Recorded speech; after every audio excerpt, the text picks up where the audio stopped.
apologet Kristen di mata pendeta. Salam, jumpa lagi bersama saya dalam Kristen Menjawab.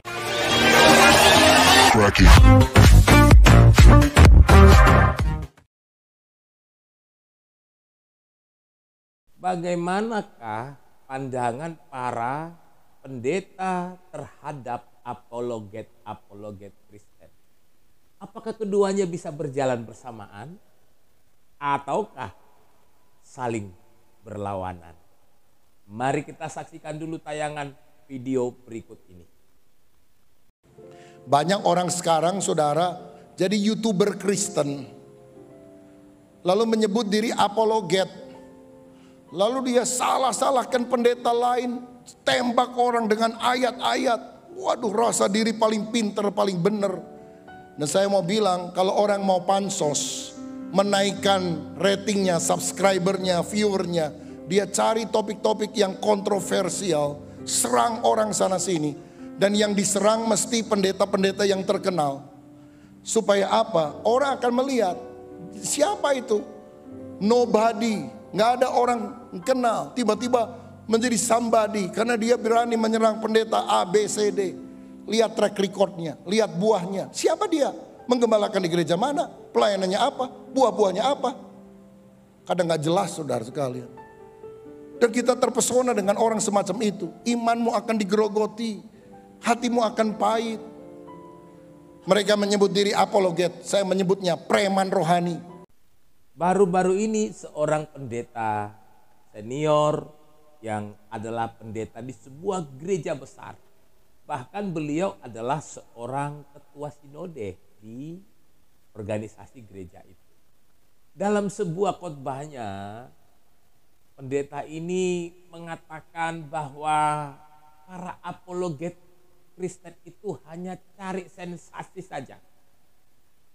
Cari subscriber supaya dikenal orang. Padahal kata pendeta ini pelayanannya tidak jelas.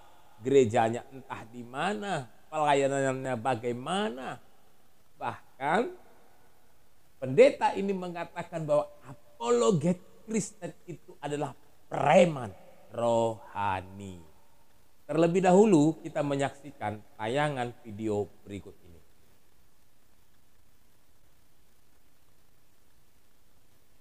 Apakah yang dimaksud dengan apologetika? Apologetika itu sebenarnya adalah pembelaan terhadap iman Kristen.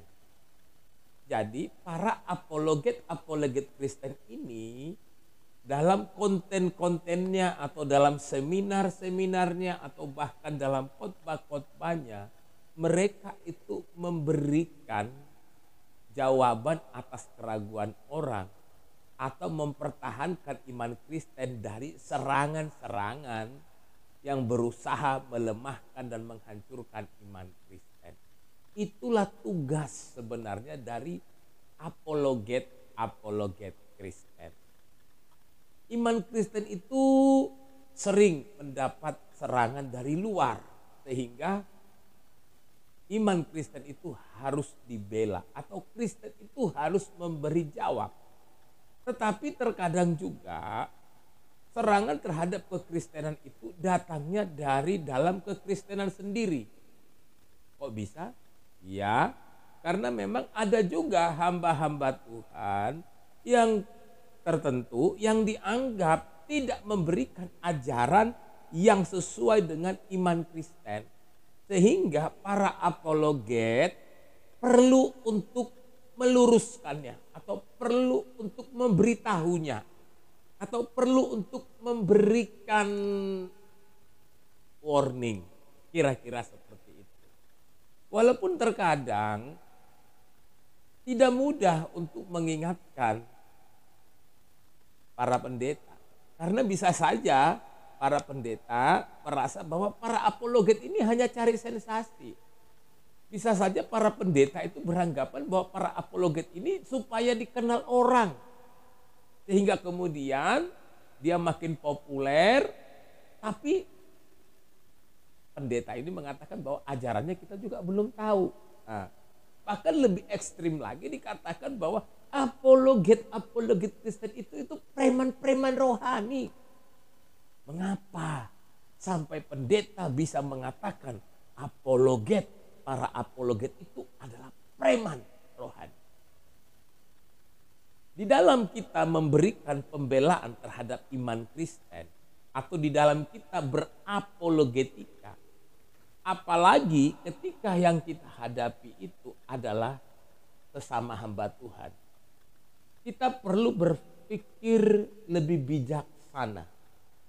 Tidak dikuasai oleh emosi dan tidak dikuasai oleh ingin menang sendiri. Mengapa bisa seperti itu? Karena di dalam kita berapologetika, kita tidak harus menggunakan kata-kata yang kasar. Kita kan tidak harus marah-marah. Kita kan tidak harus membentak-bentak. Bahkan kita kan tidak harus mencaci maki. Bahkan sampai menyerang personal. Karena berapologetika itu adalah mempertahankan iman Kristen, bukan menyerang orang Kristen yang lain. Hal-hal seperti inilah kemudian yang sering membuat para pendeta itu seperti alergi dengan para apologet Kristen. Padahal kalau kita mau jujur, para apologet ini juga tidak jarang adalah para pendeta-pendeta yang juga melayani di gereja. Kalau melihat dari hal ini, harusnya pendeta dan para apologet itu haruslah berjalan bersamaan. Karena tugasnya sama-sama mengajarkan atau memberitakan firman kebenaran. Karena tugasnya sama-sama menyampaikan firman kebenaran, harusnya keduanya berjalan bersama-sama. Dan tidak lupa bahwa terkadang apologet itu adalah pendeta juga. Dan pendeta itu juga terkadang dan wajib dia haruslah juga menjadi apologet. Kalau begitu, mengapa kita tidak membuat pendeta dan para apologet itu beriring bersama, berjalan bersama, sehingga iman Kristen atau pembelaan terhadap iman Kristen itu semakin kuat dan benteng kekristenan itu semakin kuat dan sulit ditembus oleh ajaran-ajaran dari pihak lain yang berusaha merusak kekristenan itu sendiri. Salam, Tuhan Yesus memberkati.